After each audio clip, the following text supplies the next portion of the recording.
Slowthai, ugly album review. Let's chat about it. Hey friends, what's going on? John here from What's Spinning here tonight to chat about this latest album from Slowthai. This is his third album. He is a UK-based MC and someone that I haven't really talked about much on this channel, even though I probably should have.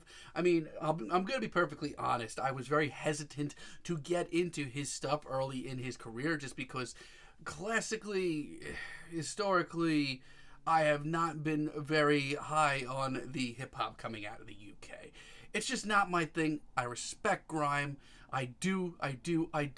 But 9 times out of 10, it's not for me. It's just not for me. And it's a shame because it's kind of why I didn't really investigate his Nothing Great About Britain album when it came out. And it's a shame because the album is fantastic. Fans loved it. Critics loved it. I wish I reviewed it because the thing goes hard. It's politically charged. It's nasty. It's gritty. It's in your face. It's great. And I was shocked to see that his follow-up album, Tyron, didn't seem to have as much buzz around it when it dropped.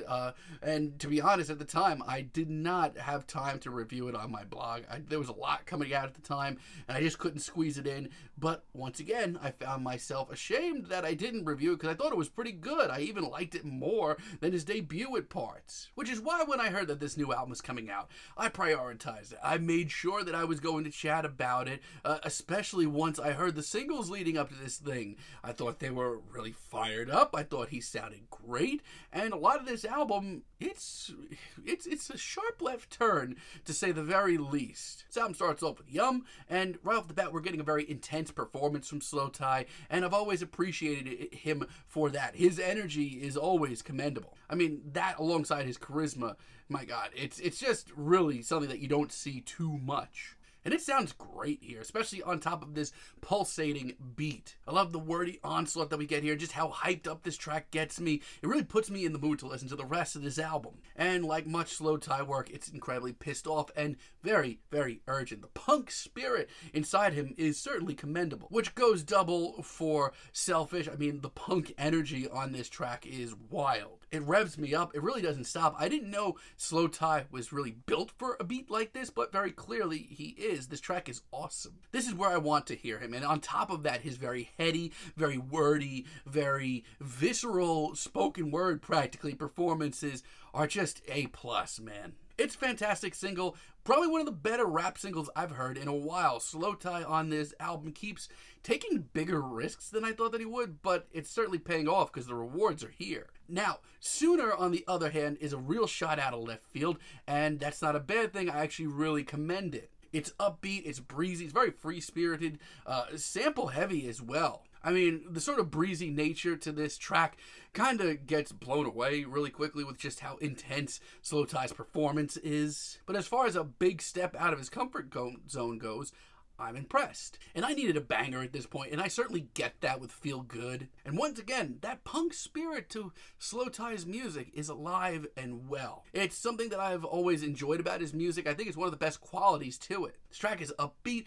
it's fun, but also remains laser focused. And I do have to commend him once again for taking a big risk. This much more rock-inspired instrumental, it actually works with his style really nicely. Then we have Never Again, though. And now, up to this point, this has been a very exploratory album for Slowthai, but sadly, some of these experiments do flop a little. Now, this is a very broken down and bluesy track, but quality-wise, it is a step back. I mean, I don't necessarily hate the idea of a sort of bluesy, emotional tune from Slowthai. Trust me, we get much better later on in this album, but for now, this is a letdown. And I feel bad saying that just because it is very emotional. You can tell this is very close to the heart for Slowthai, but it takes forever to get where it's going. And if I'm being real, Fuck It Puppet just seems like an incomplete thought to me. I mean, I don't think the performance here is that bad. It's actually pretty fired up. But it sounds demo quality. This track sounds like it needed to be fleshed out more, really thought out a little bit more too. It ends up just being in one ear and out the other. And this album's title track, Ugly, I think it's bottom of the barrel and the worst track here. It is once again a very emotional track from Slowthai, and that is not the issue. I actually commend that. I actually think it's just way too emotional. he goes so overboard and sets this to some, I don't know, wannabe 90s alternative rock instrumental. It is just ugly. Yes, pun intended. And God, it feels like it's 3 times as long as it actually is. But outside of that, though, I'm very much invested still. I don't know if every Slowthai fan is going to be into this, but I commend him for the risk that he's taking here, and I'm still very much excited about his music. Like, take for example, Happy. I love this track so much. I love this hypnotic, practically psychedelic, broken down instrumental, and just the chorus that we get here alone. It is tear-jerking. It hits so hard. This is a bold new direction for Slowthai, just because we are keeping together most of the elements that kind of put him where he's been for the last few years, but taking some really interesting new twists. It's a much more colorful sound. It's got this sense of adventure, and I'm really happy it's here. Really personal as well. And then we have Falling, and like, I look at just how overblown the title track Ugly was, and then I hear this. This to me hits so much harder. Slowthai's performance is genuinely tragic. It is just so exhausted sounding. Like, he sounds like he's given it all and he just can't give any more, but he finds something to give. The instrumental is super psychedelic. It's very out there. It's genuinely one of the weirdest things here. And by the end of it, we just get Slowthai screaming into this void of nothingness, and it's so powerful. What's Funny, on the other hand, takes him down a post-punk route, maybe even some cyberpunk. But hearing him on this very streamlined, very focused, laser-focused riff, it's exciting. He sounds so intense here, and he's always had that punk spirit inside him, but it comes full circle here, and it's amazing. And by the time we get to Tourniquet, I'm just gonna say it. If you were looking for an album of bangers on top of bangers, you may not enjoy this as much as I do. But God, Slowthai's approach to sort of gloomy, rainy day, jazzy rap on this album is really good. I love how classy this instrumental is, and just how hurt he comes off. My God, it's so good. Like, he sounds like he is literally about to break down into tears at any moment. Which leads me to this album's finale, 25% Club.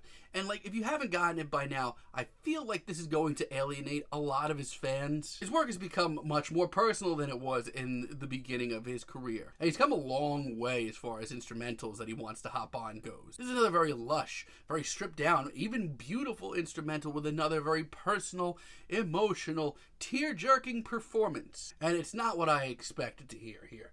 This album is not what I expected to hear from him, especially from the singles, but it ended up hitting a lot harder than it did because of that. I'm really impressed with this album. I don't know where this ranks in his discography. I'm not going to say this is better than the last 2 things he's done. I'm not even going to get into that discussion because this seems to me like the next artistic leap. He took a lot of risks on this album, instrumentally, emotionally, production-wise. He took a lot of risks on this album, and a good amount of them really did pay off and brought us something beautiful and emotional and broken down and pretty crushing at points. Yeah, some of those experiments don't go over that well and kind of flop hard, but I am totally sold on his sound. I'm very invested in what he's doing, and I can't wait to see what he does next. I'm feeling a light 8 on this album, but let me know what you all think down below. If you liked the video, be sure to give us a like, give us a subscribe, and let me know down below what you would like for me to chat about in the future. And until next time, have a great day, friends.